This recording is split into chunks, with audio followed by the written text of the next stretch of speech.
പറഞ്ഞതും പൊള്ളാണേ. ആശാനേ! ആ ഇങ്ങെത്തിയോ? ഊവേ, ആ വാതിലൊന്ന് തുറന്ന മഹാത്മാവിന്റെ മുഖമൊന്ന് ദർശിക്കാമായിരുന്നു.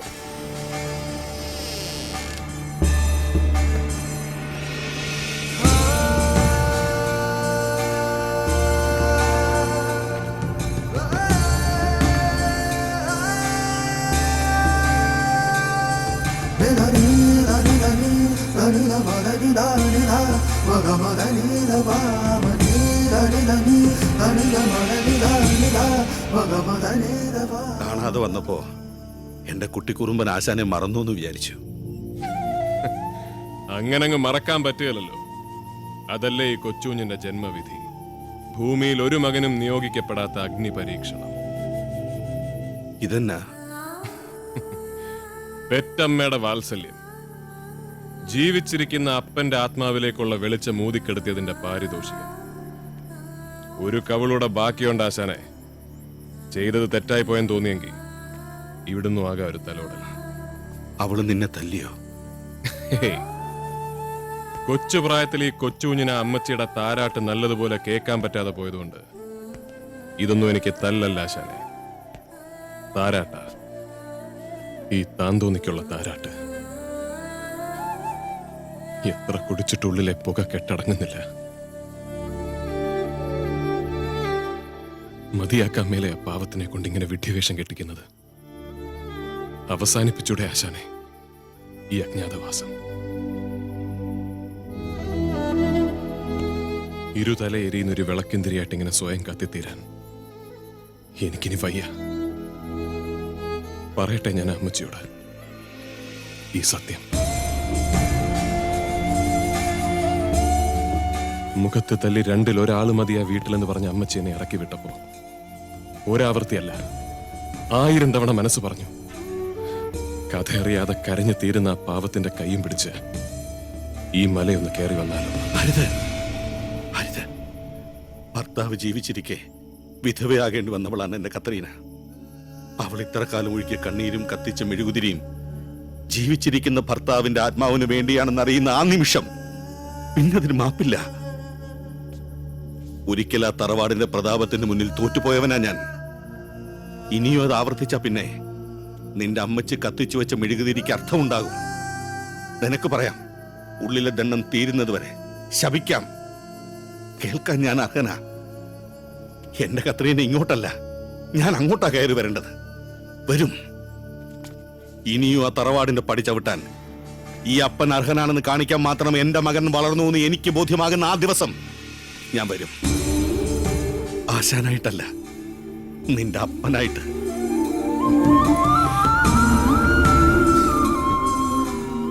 മതി ആശാനെ, എനിക്കിത് മതി. ഇനി കഥയും കണ്ണുനീരും ഒന്നും വേണ്ട. 1000 പ്രാവശ്യം എനിക്ക് തന്ന് മോഹിപ്പിച്ച ഈ ഉറപ്പ് ഒന്നുകൂടി പറഞ്ഞു കേൾക്കാനാ ഇങ്ങോട്ട് കയറി വന്നത്. ഇനി ആ ചോളം വാറ്റി ഐറ്റം വല്ലതും ബാക്കി ഇരിപ്പുണ്ടെങ്കിൽ ഓരോന്നൊഴിക്ക്, ഒന്നാറി തണുക്കാനാ. എന്നിട്ട് എനിക്ക് ആശാന്റെ മാസ്റ്റർ പീസ് ഒന്ന് കേൾക്കണം. എന്റെ അമ്മച്ചയെ വഴിതെറ്റിച്ച അല്ല, നല്ല വഴിക്ക് നടത്തിച്ച ആ മാസ്റ്റർ പീസ്. എന്റെ കത്രീനെ കൊച്ച് കാപ്പിയിട്ട് തന്ന ഈ ഒരൊറ്റ ഇരിപ്പിന് 6 അല്ല 12 എണ്ണം വരെ പോവും. എന്റെ മറിയാമ്മയുടെ കൈപ്പുണ്യ എന്റെ കൊച്ചിന് കിട്ടിയിരിക്കുന്നത്.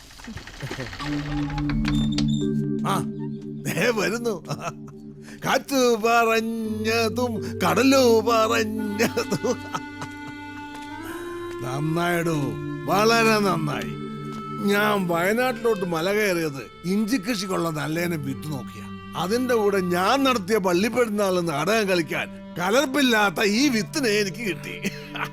സന്തോഷമായി. എല്ലാവരും ഗംഭീരമായിരുന്നു തന്റെ നാടകം ഒറ്റ വാക്കി പറഞ്ഞപ്പോ ഈ കൊച്ചൗസേഫിന്റെ മനസ്സ് നിറഞ്ഞടോ. ഒന്ന് മുഖാമുഖം കണ്ട് യാത്ര പറയാമെന്ന് വിചാരിച്ചു. തന്ന സ്നേഹത്തിനും അംഗീകാരത്തിനും എല്ലാത്തിനും നന്ദി. അപ്പോ ഇനി എങ്ങോട്ടാ? അതറിയല.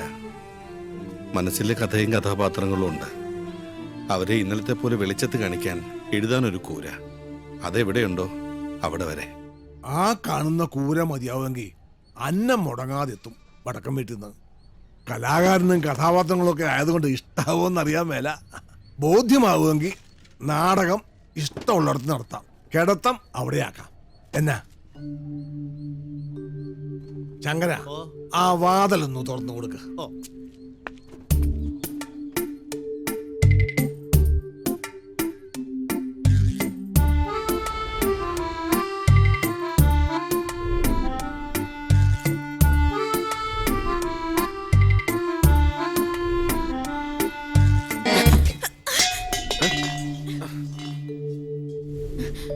ഞാൻ വെറുതെ ഇതൊന്ന് കാണാനാ.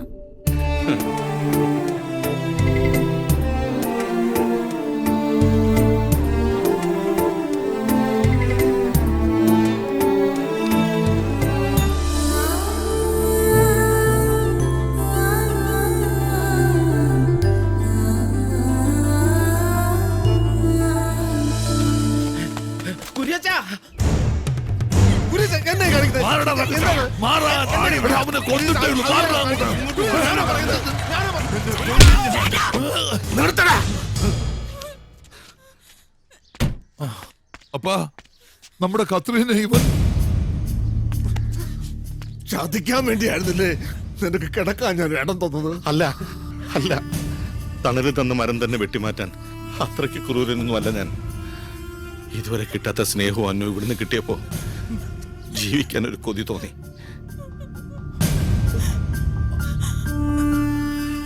ഇത് മറ്റൊന്നും മോഹിച്ചല്ല. ഇവളെ ഇവിടെ വയറ്റി വളരുന്ന എന്റെ കുഞ്ഞിനെയും ഞങ്ങൾ എവിടെയെങ്കിലും പോയി ജീവിച്ചോളാം.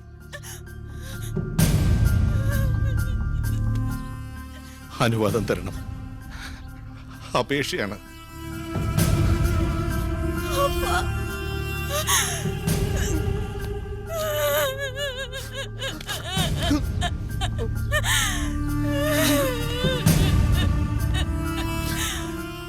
എന്റെ കർത്താവേ,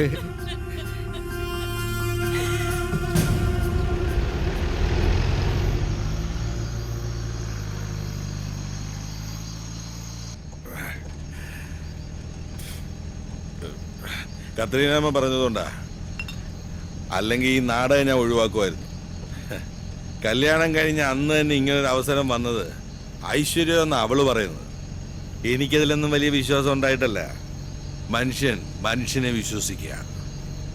ഞാൻ നീലകണ്ഠനെ വിശ്വസിച്ചില്ലെങ്കിൽ ഈ യാത്രയ്ക്ക് ഒരു അർത്ഥമില്ല. നീലകണ്ഠൻ എന്നെയും.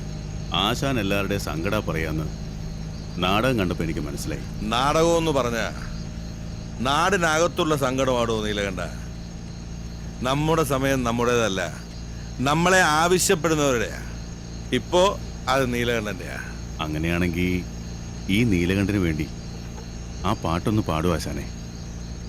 ഒരു തവണയോ 1000 തവണ പാടും. കാലങ്ങൾ കൊഴിയുമ്പോൾ പൊള്ളുന്നു നെഞ്ചകം, തിരമാലകളും കൂട്ടില്ല ഭൂവിതിൽ, ഓമനെ നിൻമുഖം മായില്ല വാനിതിൽ.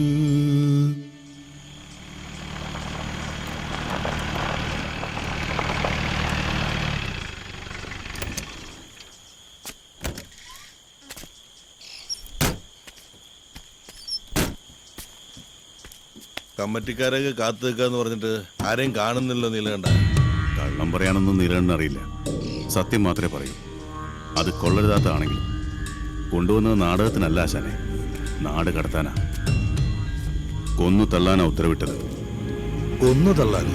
അതെ, കൊച്ചൗസേപ്പ് മുതലാളി കലാകാരൻ മരുമോനെ മകൾക്ക് വേണ്ടി മനസ്സുകൊണ്ട് അംഗീകരിച്ചു എന്നുള്ളത് നേരാ.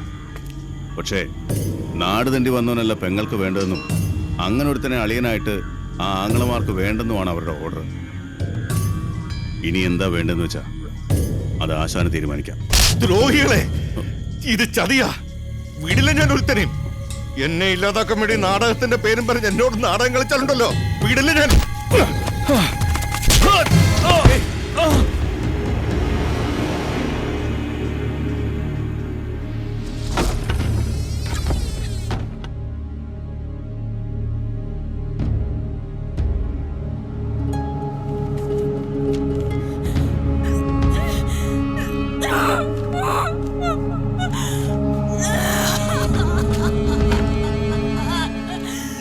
മാത്രമേ ബാക്കി കിട്ടിയുള്ളൂ.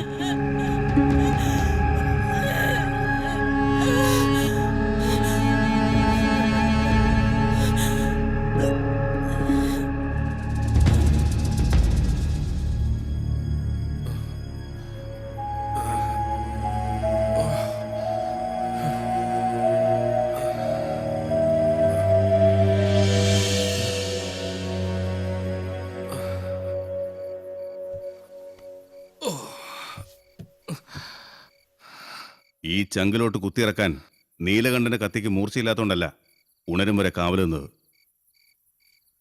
നാളെ ലോകം അറിയേണ്ട ഒരു കലാകാരന്റെ നെഞ്ചിലോട്ട് അത് വേണ്ടെന്ന് കരുതിയിട്ടാ. ഇതൊന്ന് വായിച്ചു നോക്ക്.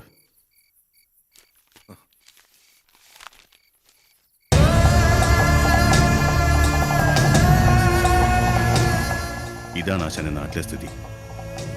പൊക്കയിലേക്ക് വീണ ആശാന്റെ പൊടി പോലും കിട്ടിയിട്ടില്ലെന്നാ കത്രീനോട് പറഞ്ഞിരിക്കുന്നേ. ഇപ്പൊ അവിടെ ഇടവക പള്ളിയില് മരിച്ചുപോയി ഈ ദാവീദിന്റെ ആത്മാവിന് വേണ്ടി കുർബാന ഒലിക്കുന്നുണ്ടാവും.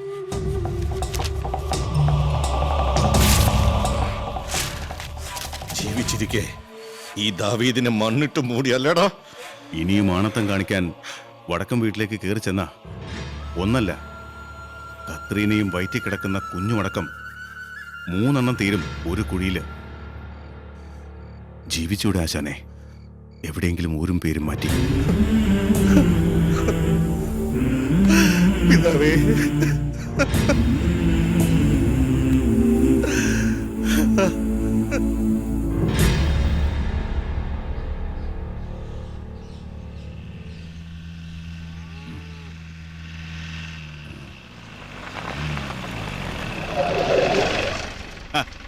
ഇതാര്?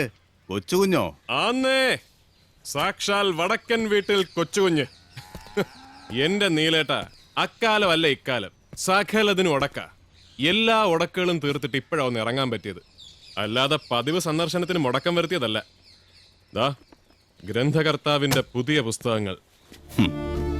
ഗ്രന്ഥകർത്താവ് നീലൻ. അക്ഷരാഭ്യാസമില്ലാത്തൊരു വാടക കൊണ്ട എഴുത്തുകാരനായി ലോകത്തിൽ ആദ്യമായിട്ട് ഈ നീലകണ്ഠൻ. ഇത് വിറ്റുകിട്ടുന്ന പ്രതിഫലവും മുടങ്ങാതെ ഇങ്ങെത്തുന്നുണ്ട്. പക്ഷേ അതിനുശേഷം ഇന്നേ വരെ യഥാർത്ഥ എഴുത്തുകാരനെ ഒന്ന് നേരിട്ട് കാണാൻ പറ്റിയിട്ടില്ല. ഊരും പേരും മാറ്റി ജീവിച്ചൂടെന്ന് അന്ന് ഞാനൊരു വാക്ക് പറഞ്ഞപ്പോ ആ വലിയ മനസ്സ് ദാവീദ് എന്ന ആ പേര് മാറ്റി നീലകണ്ഠനിലേക്ക് ചെറുതായി. അങ്ങോട്ട് മല കയറി ചെന്ന് ഒന്ന് മുഖാമുഖം കാണാൻ മനസ്സുണ്ട്. പക്ഷേ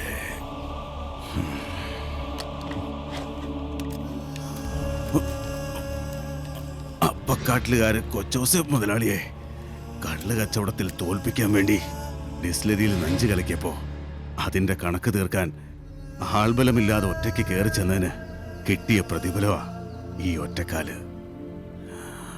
അനുഭവിക്കാനുള്ള അർഹതയുള്ളതുകൊണ്ടായിരിക്കും ഈശ്വരൻ പോലും ഈ നീലകണ്ഠനെ അങ്ങോട്ട് വിളിക്കാത്തത്. കണ്ട കാലം തൊട്ട് കേൾക്കാൻ തുടങ്ങിയതല്ലേ ഈ പല്ലവി. എന്നതായാലും അങ്ങനങ്ങ് വിട്ടുകൊടുക്കുകയല്ല കൊച്ചുകുഞ്ഞ് ഒരു ഈശ്വരനും.